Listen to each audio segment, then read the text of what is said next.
C'est normal d'avoir les problèmes les 2 premières années de mariage. Je voudrais d'abord vous rassurer. Est-ce que vous comprenez ça? Mais on va voir ça une autre fois. Mais n'oubliez jamais une chose, c'est que le diable s'attaque à quoi? Et chaque fois que vous vous engueulez chez vous, posez-vous la question. Est-ce que c'est normal? Est-ce qu'on peut gérer après? Ou alors est-ce qu'il y a la main de l'ennemi derrière, n'est-ce pas? Parfois vous bagarrez, vous allez en réunion de famille. On a eu un cas, pasteur, c'était grave. On avait une cité des membres de l'église. Une cité. Une cité. Il y avait au moins 4 familles là-bas. Ils ont commencé à faire comment? À se battre, c'était grave là-bas. On appelle, venez, tout. Quand le pasteur arrive, les gens ont dit qu'oubliez seulement votre église, ici, là. Et ce n'est pas un problème d'église. Ça va au-delà. L'église, c'est les portes, n'est-ce pas? Mais c'est un problème de qui? De Dieu qui a été sali et jeté dans la boue, dans la poussière. Et c'est un problème de qui? Du diable qui applaudit. Parce que n'oubliez jamais une chose. Dans ce monde que vous voyez ici, tout est une lutte. Il y a un conflit cosmique qui se passe. Il y a Dieu d'un côté. Il y a le diable d'un côté qui va rabaisser Dieu, qui va essayer de détruire le nom de Dieu. Il va se servir de vous. Vous allez gâter vos foyers avec vos propres mains. Vous allez détruire vos enfants avec vos propres mains. Et le diable va faire comment? Vous faites très attention. Vous êtes heureux si vous avez cette information avant d'aller dans le mariage. Vous êtes heureux. La Bible parle du début à la fin de la relation entre Dieu et son peuple, n'est-ce pas? Comme d'une relation maritale. Je te prendrai dans mes bras. Ce qu'il dit, je t'aime d'un amour comment? Éternel. Il dit, je prendrai, je la nettoierai, je ferai ci, je ferai ça. Et au milieu de la Bible, il a mis quoi? Le livre de quoi? Hein? Il a mis quel livre? Cantique des cantiques, n'est-ce pas? C'était pour dire quoi? Que c'est une abomination? C'est une abomination? Toi qui me visites aujourd'hui, est-ce que tu as déjà ouvert Cantique des cantiques pour lire? Hey! Qui a un peu sa Bible là? On lit seulement le premier verset. Les 2 premiers versets de Cantique des cantiques, chapitre 1. Qui a sa Bible là? Je vous donne le ton, n'est-ce pas, pour que vous regardiez. Cantique des cantiques, chapitre 1. Qu'il me baise des baisers de quoi? C'est où? C'est dans quel livre? Cantique des cantiques, c'est dans quoi? C'est dans la Bible. C'est dans la Bible. Qu'il me baise des baisers de sa bouche. Non, Dieu aime l'amour, n'est-ce pas? Même si ce sont des images, il voulait montrer qu'il est amoureux de l'amour. Et on a parlé hier de l'identité. Pour pouvoir être dans son foyer et être bien dans son foyer, la première chose à savoir, c'est qui tu es, n'est-ce pas? Dans Jean chapitre 1, le verset 12, je voudrais qu'on lise ça tous ensemble. Mais à tous ceux qui l'ont reçu, à ceux qui croient en son nom, il a donné le pouvoir de devenir enfants de Dieu. Continue. Lesquels sont nés.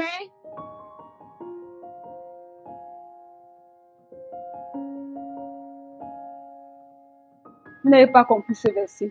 Amen. Vous êtes, si vous acceptez de vivre avec Jésus-Christ, est-ce que vous avez lu ce verset? Dieu vous a donné le pouvoir de devenir quoi? Enfant de Dieu. C'est-à-dire que tu te déconnectes un peu de tes origines là pour te connecter à quoi? À Dieu. Dieu a donné le pouvoir de devenir quoi? Enfant de Dieu.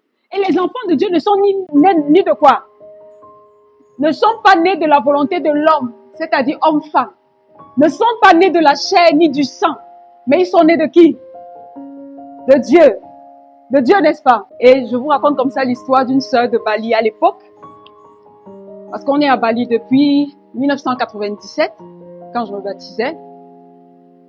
Et une sœur de Bali arrive. Une sœur, elle vient, elle nous croise, elle dit qu'elle a un problème. On dit, c'est quoi le problème? Apparemment, elle a découvert que son mari était dans les ordres. Et elle avait un petit enfant qui dit, maman, partir, partir. C'est tout ce que l'enfant disait. Maman, partir, partir, partir. Et l'enfant criait partir. La maman ne comprenait pas. Et l'enfant est mort en disant maman partir. Et puis elle a commencé à voir des choses. Elle se rend compte que son mari n'est pas comme il faut. Elle fuit, elle cherche la première église. Elle tombe à l'église de Bali. Elle arrive dans cette église-là. Il y a une église adventiste à Bali, à côté de la direction des brasseries. Elle arrive dans cette église. Elle dit, j'ai un problème. On l'écoute.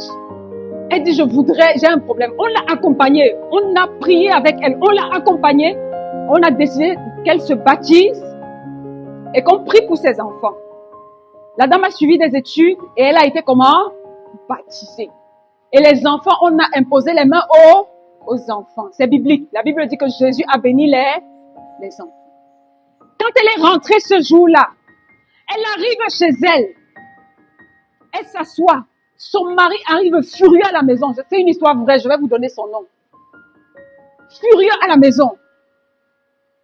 Où sont mes enfants? Les enfants étaient posés là.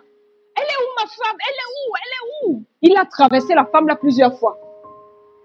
Elle est où? Elle est où? Je ne sais pas comment il faisait pour ne pas voir sa femme qui était posée devant lui. Elle a amené mes enfants où? Elle m'a déconnecté de mes enfants. Lesquels sont nés, non de la chair. Mais vous êtes déconnectés. Pour être connectés à qui? Ça veut dire que si dans les sorcelleries, les petits niveaux, tous les petits trucs là que vous avez peur là, vous êtes déconnectés pour être connecté à qui? Celui qui vous touche a touché la prunelle de quoi? Un jour, un marabout m'appelle. Ou c'était un marabout. Madame, tant. Je dis oui. Je vous appelle parce qu'il y a 3 femmes et 2 hommes qui ont décidé de vous tuer. Vous êtes en train de prendre la route. Effectivement, je prenais la route. Vous allez prendre la route, vous allez faire l'accident. J'ai dit, c'est la toute dernière fois que tu m'appelles. Il me dit quoi? Je dis que toi et tous ceux qui t'ont envoyé, je retourne ça sur vous et vos familles. Et j'ai raccroché le téléphone. Et j'étais en voyage, en partage pour le deuil d'un pasteur qui a perdu son épouse. J'étais au CAI, au collège adventiste à Yaoundé. Je suis entrée, je me suis mise à genoux, j'ai fait une prière, j'ai pris le bus. J'ai pris les voitures. C'est le sorcier qui nous commande. Lesquels sont nés? Vous avez peur? Ce qui nous tue, c'est qu'on ne connaît pas notre ident. Ça va venir. Hein? Doucement, n'est-ce pas? Ça va venir. Dieu est là, il veut faire des choses. Mais vous avez peur, vous avez ceci, vous avez cela. Dieu est là. Dieu est là. Ne crains rien. 365 fois dans la Bible, ne crains rien. C'est-à-dire une fois par jour, réveille-toi le matin. La Bible dit, je ne crains rien. Connaître son identité, n'est-ce pas? Ton identité spirituelle a changé. Ton identité a complètement changé. Ça veut dire que même en tant que femme, en tant qu'homme, ton identité a changé. Marie, maintenant tu fais ce que la Bible dit, n'est-ce pas? Et tu es connecté directement au ciel. Jean chapitre 19 et le verset 30 nous dit en plus, tout est quoi? Jésus a déjà tout fait pour que nous ayons tout ce dont nous avons besoin. Amen? Vous êtes sûrs? Aïe, j'ai envie de vous secouer, de vous donner un peu. Je te donne un peu de... Hein? Non, c'est pas le punch. Je veux vous donner ce que Dieu pense de vous. Dieu vous aime et il veut vous faire du bien. Il a dit que tout est accompli. C'est à nous de réaliser qui nous sommes, de faire la volonté de Dieu. Et en faisant la volonté de Dieu, en observant les commandements de Dieu, tu es dans le couloir de la protection de Dieu. Et personne ne te sort de là, sauf si toi, tu désobéis à la voix de Dieu. Tu comprends ce que je dis? Pour rester connecté, on y va, s'il te plaît. Je me suis amusée à regarder un peu les principales causes de divorce dans le monde. La principale cause, aujourd'hui, c'est l'incompatibilité de caractère. Il m'énerve. Elle est égoïste. Il ne m'aime pas assez. Elle a un mauvais caractère. Tout ça, incompatibilité de caractère, 50%. L'infidèle, 30%. Après, il y a quoi? L'argent, 10%. Et les beaux-parents, incroyable. 10%, n'est-ce pas? Ça vous choque ou pas?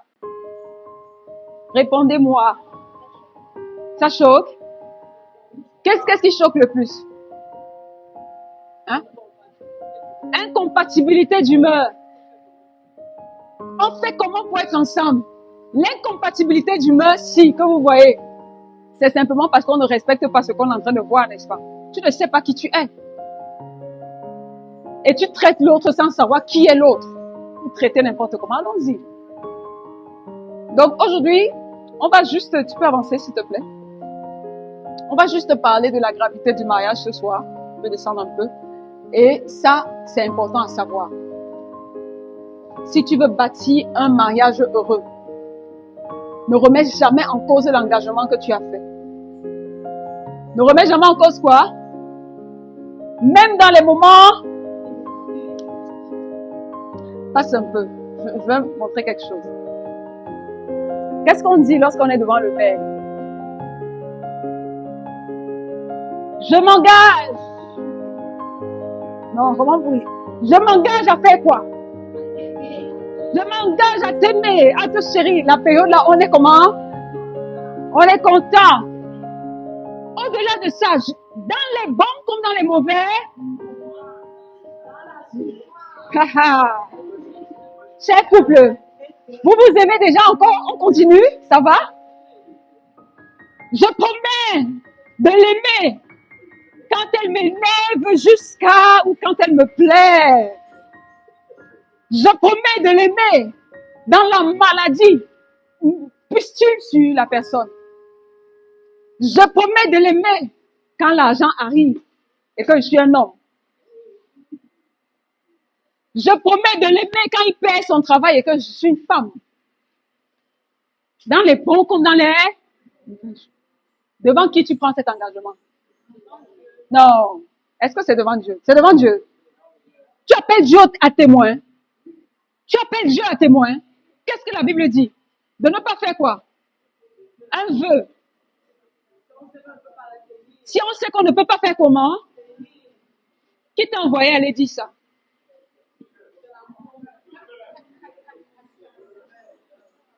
Je m'engage devant le Seigneur. En fait, quand vous le dites, vous appelez Dieu à témoin. Vous appelez le diable à témoin. Vous appelez les hommes à témoin. Les hommes de la loi. Vous appelez tout le monde. Devant tous les gens qui sont là. Nos familles. Nous nous engageons à nous aimer même quand on veut, même quand on ne veut pas. Quand c'est bien et quand c'est difficile. Et vous n'allez jamais pouvoir tenir si vous ne respectez pas l'engagement que vous avez pris devant Dieu. Donc, mes chères mesdemoiselles qui vous n'êtes pas mariées, quand vous allez ouvrir la bouche pour dire ça le jour-là, souvenez-vous que vous appelez qui à témoin? Vous bougez Dieu de son ciel. Seigneur, descends, tu viens être témoin ici. Je m'engage devant le Seigneur à l'aimer, à la chérir, à la bastonner. C'est ça? Celui qui ne dit pas amen, c'est lui qui bastonne. Ouais, non, vous-même vous voyez. Jusqu'à ce que la mort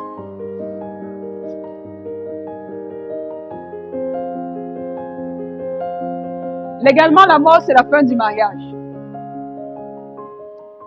Le mariage est cacheté avec le sceau du Saint-Esprit. Est-ce que vous comprenez ça? Quand vous vous mariez, vous avez fini de parler, le Saint-Esprit pose quoi? Sceau. Il dit que tu es sûr? Oui. Tu es sûr? Oui. Tu es sûr? Oui. Les pasteurs font comment? Ils déposent quoi? Elle m'énerve, je ne veux plus vivre avec elle. Tu es sincère? Après avoir appelé Dieu à témoin, après avoir demandé au pasteur de poser la main, qu'est-ce qui se passe dans ton couple actuellement? Tu es sincère dans ta voix là? Ah, tu t'attaques à qui? Tu es en train de prendre qui en affront comme ça? Et le pire, c'est que quand tu regardes les raisons, elle m'énerve. Vous faites très très attention, n'est-ce pas? On va y aller. Il faut être terriblement engagé, n'est-ce pas? À faire marcher son foyer. À donner l'amour à l'autre. Même quand on n'en a pas envie. Même quand on n'en a pas comment? Envie. Est-ce que quand tu as ta voiture, qui a la voiture ici, ou une moto, ou un truc comme ça? Frère, est-ce que tu mets le carburant quand tu as envie? Okay. Tu as envie, oh, tu n'as pas envie, oh, tu dois faire comment? Elle t'énerve, oh, elle t'énerve pas, il pleut, tu prends le parapluie, tu la couvres. C'est ça, non? Tu te mouilles. L'amour est sacrificiel. De tout mon cœur, je t'aime. Ah là là, j'aime écouter souvent tout ce que les gens racontent. Parfois, je note ça. Je leur envoie ça 2 ans, 3 ans après. Je dis que ça va là. Pour rester, je m'engage à rester fidèle. Est-ce que vous êtes fidèle dans vos foyers? Je m'engage à rester fidèle, à me garder de toutes les tentations qui vont venir sur notre chemin. Je m'engage à rester fidèle. Je m'engage à rester fidèle. Est-ce que je parle à quelqu'un? Je m'engage devant Dieu à rester fidèle. J'ai la chair de poule quand je parle de ça. On va prendre le temps de parler de l'infidélité. Devant la parole de Dieu. Quand vous allez savoir ce que Dieu pense de ça, on va se coucher au sol seulement pour dire à Dieu de nous pardonner. Je pense qu'on oublie qui est Dieu. On a tendance à venir ici pour rassurer nos âmes, n'est-ce pas? J'étais à l'église. Un frère, beaucoup de gens viennent pour rassurer leurs âmes, n'est-ce pas? On vient pour que la conscience soit comment? Il ne faut pas que le pasteur dise que je n'étais pas. Hey. Il ne faut pas que le pasteur dise que je n'étais pas là. Restez fidèles jusqu'à ce que la mort nous sépare. Obéir aux instructions de la parole de Dieu pour rendre notre vie de couple agréable. Pour nous éloigner des choses charnelles et pour bâtir un mariage qui dure. Alors, les mariés qui sont là, je voudrais que vous répétiez cette phrase-ci. Toi et moi, unis devant Dieu, malgré les hauts et les bas que nous allons rencontrer, nous choisissons de rester ensemble et de lutter ensemble pour cet objectif. Dis ça à ta femme. Dis à ta femme que nous luttons ensemble pour l'objectif. On ne va jamais se séparer. Ton pied, mon pied. Dites-lui ça. Dites-lui ça. J'aime bien parce qu'il a eu envie de tenir la main de sa femme. C'est la femme de qui? Si tu ne tiens pas sa main, qui va tenir sa main? Tu veux que la sœur vienne tenir la main? La sœur tient une fois, 2 fois. Le frère tient une fois, 2 fois. C'est ça que tu veux? Après, le cœur là est mou, hein. C'est le muscle. C'est fragile. Alors, chaque jour, n'est-ce pas, c'est une journée que Dieu réserve pour renouveler nos vœux de quoi? De mariage. Si on peut continuer, s'il te plaît. Je voudrais quand même vous montrer quelque chose là. Il y a les cycles du mariage. Parce que certaines personnes ont souvent l'impression que leur mariage, ça ne va pas. Écoutez, lorsque vous vous mariez, au début, il y a la flamme, n'est-ce pas? La passion. Et dans la passion, on fait tout, n'est-ce pas? Sauf que, passé le temps de la passion, il y a quelque chose qui redescend, n'est-ce pas? On commence à voir les défauts de qui? De son partenaire. On voit ses défauts. On essaie de corriger. Parfois, il y a des femmes qui commencent à devenir les mères dans le foyer. Fais ceci, fais ceci. L'homme dit que hey, je ne suis pas ton enfant. Et ça commence les problèmes, n'est-ce pas? Comment tu peux faire ça? Comment? Oh, come back. C'est normal d'avoir les problèmes les 2 premières années de mariage. Je voudrais d'abord vous rassurer. Est-ce que vous comprenez ça? Ça peut parfois aller jusqu'à 3 années. Pourquoi? Parce que vous apprenez à vous connaître. Et quand vous apprenez à vous connaître, vous avez été éduqué par combien de mamans? 2 mamans, n'est-ce pas? Est-ce que c'est la même maman qui vous a éduqué? Est-ce que les valeurs de la maman-ci, ce sont les valeurs de la maman-là? Ça veut dire que si chez nous, on dormait avec les portes ouvertes, et chez vous, vous dormiez avec les portes fermées, quand on arrive dans le foyer, on dort comment? Et après, la dame s'énerve. Je ne comprends pas. Toi, tu ne comprends pas qu'il faut dormir avec les portes fermées? Et l'homme s'énerve. Madame, chez nous, on dort avec les portes ouvertes. Ça devient un problème. Mais vous ne réalisez pas que vous venez de deux environnements différents. Il faut être conscient de ça pour pouvoir gérer vos différends, n'est-ce pas? Vous avez été éduqués différemment. Enlevez-moi la phrase, mais comment il ne comprend pas? Comment elle ne comprend pas? Vous n'êtes pas nés de la même mère. C'est pour ça que les belles-mères sont les sujets de discorde dans les foyers. Parce qu'elle éduque son enfant d'une certaine façon et elle veut que la belle-fille soit comment? Comme ce qu'elle a fait. Mais la belle-fille a été éduquée par qui? Par une autre personne. Donc, sachez que la première, au début là, il y a la passion, n'est-ce pas? Ouh, c'est passion, passion, passion. Après, la passion s'éteint. Et là, vous faites le choix d'aimer. Parce que quand vous regardez les défauts de la personne, vous prenez conscience, n'est-ce pas? Et vous décidez qu'à partir de maintenant, je vais aimer cette personne. D'accord? Et quand vous choisissez d'aimer en prenant conscience, tout va bien pour un moment. Parce que les choses commencent à se calmer. Et vous vivez comme ça pendant un bon bout. Jusqu'à un moment où il y a une révolte. Peut-être après 4, 5, 6 ans de mariage, parfois 7 ans. Ton ancienne vie te manque. Si j'avais peut-être continué mes études, si ceci, il y a une révolte qui se passe. Je veux que vous soyez conscient que ça arrive. Parce que quand ça arrive, certains foyers disent, ah, on va se séparer. Non, c'est normal, d'accord? Donc il y a cette révolte-là.